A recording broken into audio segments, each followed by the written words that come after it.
এই সরকার শুরু হতেই না হতে রাস্তায় বুলডোজার নামিয়ে তিলজলা থেকে তারাতলা তা উচ্ছেদ নেমেছে।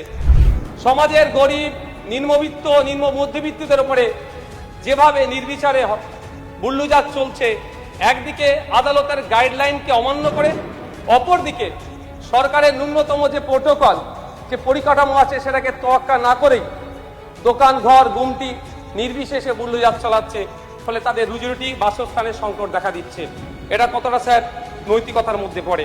এই মুহূর্তে প্রায় 27 লক্ষ বৈধ ভোটার যারা শুধুমাত্র আন্ডার অ্যাডজুডিকেশন থাকার পরে ডিলিট হয়েছে, যারা 54 লক্ষ গিয়েছে সেগুলো নিয়ে কোনো প্রশ্ন নয়, কিন্তু যারা বৈধ কাগজপত্র থাকার পরও যাদের নাম ডিলিট হয়েছে এখনো পর্যন্ত তাদের রাজ্য কি ভাবছে, তাদের দ্রুততার সাথে ফাস্ট ট্র্যাকের মাধ্যমে শুনানি করে যারা যারা কাগজপত্র সাবমিট করতে পারবে না তাদের জন্য আমাদের কোনো প্রশ্ন নাই, কিন্তু যাদের থাকার পরেও তাদের যারা আজকে আতঙ্কের মধ্যে আছে সেই আতঙ্ক নিরসনের কোনো শব্দ খুঁজে পেলাম না। এই সুনীল অর্থনীতির কথা বলা হচ্ছে, এটা কাদের জন্য? সেই যেভাবে সমতলে বৃহত্তর স্বার্থে কর্পোরেটদের জন্য জমিগুলোকে নিয়ে 2-4টে কোম্পানির হাতে তুলে দেওয়া হচ্ছে, এক্ষেত্রেও কি জলে একচেটিয়া তাদেরই দখলে থাকবে? রেলের মানচিত্রে আমাদের ভাঙড় আসুক, এটাও চাইব। আমরা চাই আমাদের রাজ্যে রেলের সম্প্রসারণ হোক, পরিকাঠামোর উন্নয়ন হোক, এ বিষয়ে আমাদের কারো দ্বিমত নয়, এগুলিকে অবশ্যই স্বাগত জানাই। সাথে সাথে এটাও চাইব অলরেডি যে সমস্ত প্রজেক্টগুলো অ্যাপ্রুভাল হয়ে আছে সেইগুলো অগ্রাধিকার দেওয়া হোক, যেমন ফুটপাথ থেকে তারকেশ্বর, এবং সাথে সাথে রেলের মানচিত্রে আমাদের ভাঙড় আসুক, এটাও চাইব। অবশ্যই কোনো বড় প্রজেক্ট করতে গেলে সেক্ষেত্রে কিছু হকারদেরকে সরাতে হবে, কিন্তু স্যার তাদের উপযুক্ত পরিমাণে ক্ষতিপূরণ এবং পুনর্বাসনের ব্যবস্থা করেই তাদেরকে সে জায়গা থেকে রিমুভ করা হোক, এটাও স্যার আমরা চাইব। আমরা চাই ইনক্লুসিভ ব্লু ইকোনমি, সমাজের প্রত্যেকটা সেক্টরের মানুষ এর সাথে যুক্ত হোক, বিশেষ করে গরিব, মধ্যবিত্ত, ক্ষুদ্র, মাঝারি যারা ব্যবসায়ী আছে এই ইকোনমির পার্ট হোক, এই বড় প্রজেক্টের পার্ট হোক, আমরা স্যার চাই। পশ্চিমবাংলায় 25,000 প্রাইমারি স্কুল বন্ধ হয়ে গিয়েছে, সেই স্কুলগুলোকে রিওপেনের কথা কোনো চর্চা নাই। আমি আশা করব সেই সমস্ত স্কুলগুলোকে রিওপেন করা হোক। সাথে সাথে প্রায় 1200 বিদ্যালয় আছে যে বিদ্যালয়ে হয় শিক্ষক শূন্য হয়ে আছে, নাহলে গড় একজন শিক্ষকদের সেই বিদ্যালয়গুলো চলছে, সেখানেও শিক্ষক ছাত্র রেশিও মেনটেন করা হোক। আর যে 49,000 প্রাইমারি স্কুল আছে সেখানে কিন্তু শিক্ষক ছাত্র রেশিও মেনটেন হচ্ছে না, সেগুলো পর্যাপ্ত পরিমাণে শিক্ষক ছাত্র রেশিও মেনটেন করা হোক এবং শিক্ষার পরিকাঠামো ফিরিয়ে নিয়ে আসো। কারণ আমরা বিগত সরকারের আমলে দেখেছিলাম একটা প্রজেক্ট নিয়ে এসেছিল, 200 কোটি টাকা বরাদ্দ করেছিল মৎস্যজীবীদের স্বার্থে। যখন মাননীয় মৎস্যমন্ত্রীকে প্রশ্ন করেছিলাম যে 200 কোটি টাকা কোথায় কিভাবে খরচ হলো, মৎস্যমন্ত্রী উত্তর দিতে পারেননি। কিন্তু আমাদের এটা ভুলে গেলে চলবে না, আমাদের সমাজের একটা হেভি অংশের মানুষ সমুদ্র, নদ নদী, খালবিল এই অর্থনীতির সাথে যুক্ত আছে। তবে মিড ডে মিল কারা প্রদান করবে এটা নিয়ে বিতর্ক আছে, কারণ আমরা তৃতীয় বিশ্বের আমরা মানুষ, আমাদের কাছে হেভি ফুড হচ্ছে ডিম। তৃতীয় বিশ্বে আমাদের হেভি ফুড হচ্ছে ডিম, কিন্তু ইসকনের মাধ্যমে যে পরিবেশনের কথা বলা হয়েছে, আমি যতটুকু জানি ইসকন সম্পূর্ণভাবে তারা শাকাহারী। সেক্ষেত্রে তাহলে আমাদের বাড়ির যে ছেলে মেয়েগুলো ওখান থেকে গিয়ে ফিড পেত, অর্থাৎ মিড ডে মিল পেত, তার ক্ষেত্রে কোনো বাধ্যবাধকতা না হয়ে দাঁড়ায়, এটাও স্যার প্রশ্ন থেকে যাচ্ছে। 36টি এবং আরো 30টি টোটাল 66টি যে সংশোধনী এসছে, সেই সংশোধনীগুলোকে এই রাজ্যপাল ভাষণের মধ্যে ইনক্লুড করা হোক। প্রথম অধিবেশনে পশ্চিমবঙ্গের বর্তমান রাজ্যপাল নিয়ে আসা গভর্নর অ্যাড্রেসের উপরে আমার বলার সুযোগ দেওয়ার জন্য। আমরা গভর্নর অ্যাড্রেস বললেও কিন্তু ঐতিহ্যগতভাবে আমরা দেখেছি নির্বাচিত সরকারের প্রস্তুত করা বক্তব্যই এই হাউসের মধ্যে তিনি ডেলিভার করেন। এতে তাদের নীতি, অগ্রাধিকার, আইন প্রণয়নের বিষয়গুলো প্রতিফলিত হয়। রাজ্যপাল মহোদয়ের কাজটাই আনুষ্ঠানিকভাবে এই হাউসের মধ্যে সেই তথ্য পরিবেশন করাটার মধ্যেই সীমাবদ্ধ থাকে। কারণ সুপ্রিম কোর্টের একাধিক জাজমেন্ট দেখলে দেখা যাবে সাংবিধানিক প্রধান হলেও তার কর্মকাণ্ড এবং ক্ষমতাটা কতটা সীমিত আছে।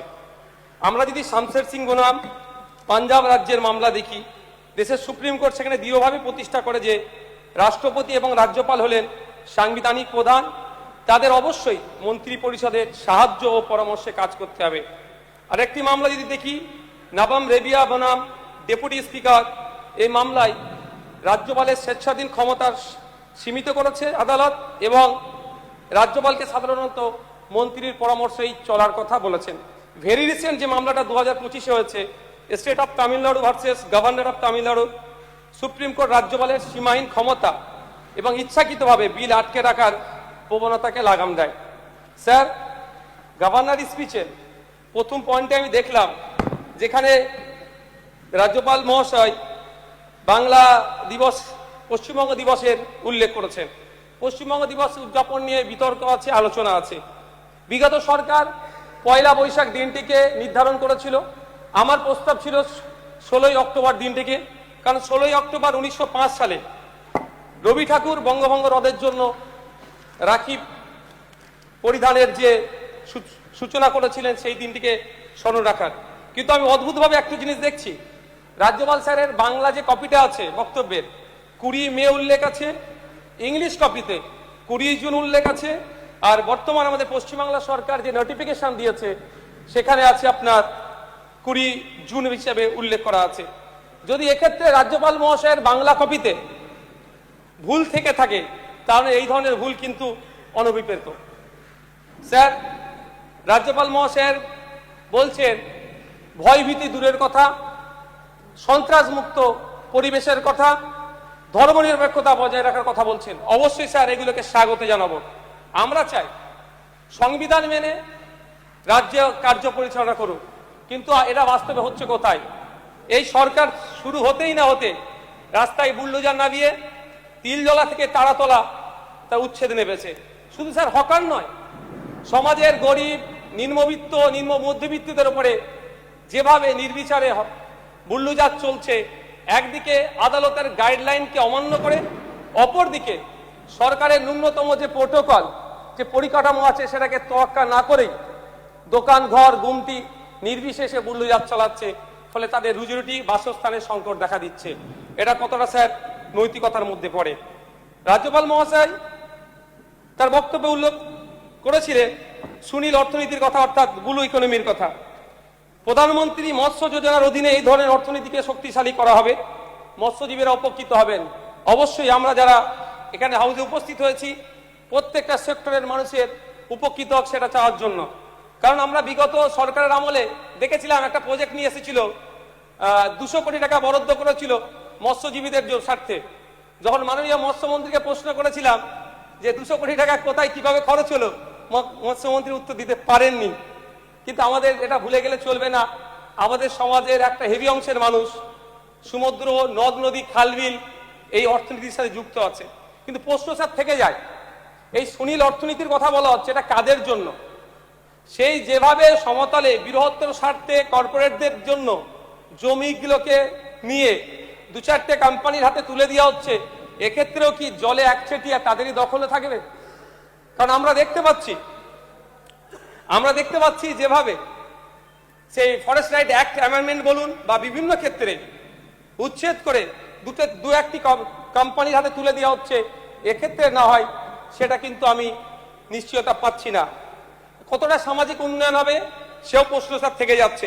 আমরা চাই ইনক্লুসিভ ব্লু ইকোনমি, সমাজের প্রত্যেকটা সেক্টরের মানুষ এর সাথে যুক্ত হোক, বিশেষ করে গরিব, মধ্যবিত্ত, ক্ষুদ্র, মাঝারি যারা ব্যবসায়ী আছে এই ইকোনমির পার্ট হোক, এই বড় প্রজেক্টের পার্ট হোক, আমরা স্যার চাই। স্যার, রাজ্যপাল মহাশয়ের 15 নম্বর পয়েন্টে উল্লেখ করেছেন রেলের যোগাযোগ উন্নয়ন নিয়ে কথা বলেছেন। আমরা চাই আমাদের রাজ্যে রেলের সম্প্রসারণ হোক, পরিকাঠামোর উন্নয়ন হোক, এ বিষয়ে আমাদের কারো দ্বিমত নয়, এগুলিকে অবশ্যই স্বাগত জানাই। সাথে সাথে এটাও চাইব অলরেডি যে সমস্ত প্রজেক্টগুলো অ্যাপ্রুভাল হয়ে আছে সেইগুলো অগ্রাধিকার দেওয়া হোক, যেমন ফুটপ্রাশিট থেকে তারকেশ্বর, এবং সাথে সাথে রেলের মানচিত্রে আমাদের ভাঙড় আসুক, এটাও চাইব। তবে একটা কথা স্যার, রেলের সাথে সাথে হকার স্যার সম্পৃক্ত হয়ে আছে। অবশ্যই কোনো বড় প্রজেক্ট করতে গেলে সেক্ষেত্রে কিছু হকারদেরকে সরাতে হবে, কিন্তু স্যার তাদের উপযুক্ত পরিমাণে ক্ষতিপূরণ এবং পুনর্বাসনের ব্যবস্থা করেই তাদেরকে সে জায়গা থেকে রিমুভ করা হোক, এটাও স্যার আমরা চাইব। স্যার, রাজ্যপাল মহাশয় তার বক্তব্যের 21 নম্বর পয়েন্টে বিদ্যালয় শিক্ষার কথা বলেছেন এবং বিদ্যালয় শিক্ষাকে শক্তিশালী করতে পিএমশ্রী প্রকল্পের কথা বলেছেন।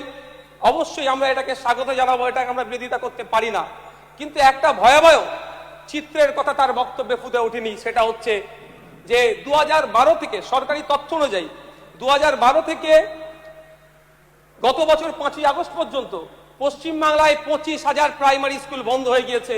সেই স্কুলগুলোকে রিওপেনের করা কোনো চর্চা নাই। আমি আশা করব সেই সমস্ত স্কুলগুলোকে রিওপেন করা হোক। সাথে সাথে প্রায় 1200 বিদ্যালয় আছে যে বিদ্যালয়ে হয় শিক্ষক শূন্য হয়ে আছে, নাহলে গড় একজন শিক্ষক দিয়ে সেই বিদ্যালয়গুলো চলছে, সেখানেও শিক্ষক ছাত্র রেশিও মেনটেন করা হোক। আর যে 49,000 প্রাইমারি স্কুল আছে সেখানে কিন্তু শিক্ষক ছাত্র রেশিও মেনটেন হচ্ছে না, সেগুলো পর্যাপ্ত পরিমাণে শিক্ষক ছাত্র রেশিও মেনটেন করা হোক এবং শিক্ষার পরিকাঠামো ফিরিয়ে নিয়ে আসো। স্যার, আরেকটি সমস্যা শিক্ষা বিষয়ে, সেটা হচ্ছে শিক্ষায় ড্রপ আউটের সমস্যা। আমি একটা তথ্য দেব স্যার, দেখলে বুঝতে পারবেন যে কিভাবে ড্রপ আউট হচ্ছে। ক্রমশ আমাদের রাজ্যে ড্রপ আউটের সংখ্যা বেড়ে যাচ্ছে, কিন্তু রাজ্যপাল মহাশয়ের ভাষণে সেই ড্রপ আউট নিয়ে কোনো চর্চা ছিল না। তাই আমি সেইগুলোকে বিরোধী হিসাবে একটু স্মরণ করিয়ে দিতে চাইছি হাউজে। 2023 সালে উচ্চ মাধ্যমিক পরীক্ষার্থীর সংখ্যা ছিল 8,52,444 জন।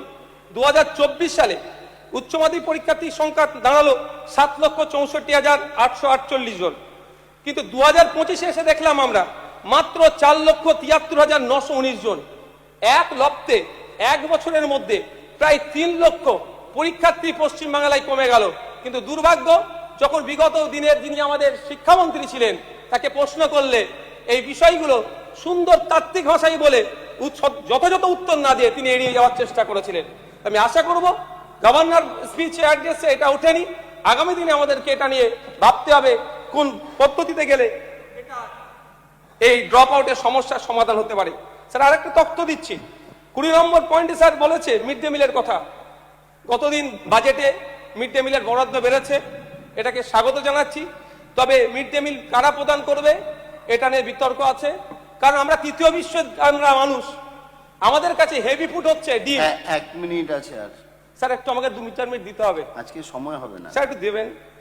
স্যার, আমরা তৃতীয় বিশ্বে আমাদের হেভি ফুড হচ্ছে ডিম, কিন্তু ইসকনের মাধ্যমে যে পরিবেশনের কথা বলা হয়েছে, আমি যতটুকু জানি ইসকন সম্পূর্ণভাবে তারা শাকাহারী। সেক্ষেত্রে তাহলে আমাদের বাড়ির যে ছেলে মেয়েগুলো ওখান থেকে গিয়ে ফিড পেত, অর্থাৎ মিড ডে মিল পেত, তার ক্ষেত্রে কোনো বাধ্যবাধকতা না হয়ে দাঁড়ায়, এটাও স্যার প্রশ্ন থেকে যাচ্ছে। স্যার, রাজ্যপাল মহাশয়ের বক্তব্যের মধ্যে একটা বিষয় অদ্ভুতভাবে খুঁজে পেলাম না, এসআইআর। এই মুহূর্তে প্রায় 27 লক্ষ বৈধ ভোটার যারা শুধুমাত্র আন্ডার অ্যাডজুডিকেশন থাকার পরে ডিলিট হয়েছে, যারা 54 লক্ষ গিয়েছে সেগুলো নিয়ে কোনো প্রশ্ন নয়, কিন্তু যারা বৈধ কাগজপত্র থাকার পরও যাদের নাম ডিলিট হয়েছে এখনো পর্যন্ত তাদের রাজ্য কি ভাবছে, তাদের দ্রুততার সাথে ফাস্ট ট্র্যাকের মাধ্যমে শুনানি করে যারা যারা কাগজপত্র সাবমিট করতে পারবে না তাদের জন্য আমাদের কোনো প্রশ্ন নাই, কিন্তু যাদের থাকার পরেও তাদের যারা আজকে আতঙ্কের মধ্যে আছে সেই আতঙ্ক নিরসনের কোনো শব্দ খুঁজে পেলাম না। স্যার, রাজ্যপাল ভাষণের 10 নম্বর পয়েন্টে নীতি নির্ধারণ, নীতি নির্ধারণ, সম্পদ বন্টন এবং রাজনৈতিক প্রতিনিধিত্বের সংক্রান্ত সমাধানের জন্য জনগণনার বিষয়টি তিনি উল্লেখ করেছেন। অবশ্যই এটাকে স্বাগত জানাই, কিন্তু এটা সুস্পষ্টভাবে সামঞ্জস্যতা বজায় রেখে যদি করতে হয় জাতভিত্তিক জনগণনা প্রয়োজন আছে। শুধুমাত্র জনগণনা দিয়ে এই সমস্যার সমাধান হবে না। পরিশেষে বলবো স্যার, আমি 36টি এবং আরো 30টি টোটাল 66টি যে সংশোধনী এসছে সেই সংশোধনীগুলোকে এই রাজ্যপাল ভাষণের মধ্যে ইনক্লুড করা হোক, এই আশা রেখে আমি আমার বক্তব্য শেষ করছি। ধন্যবাদ স্যার। ধন্যবাদ।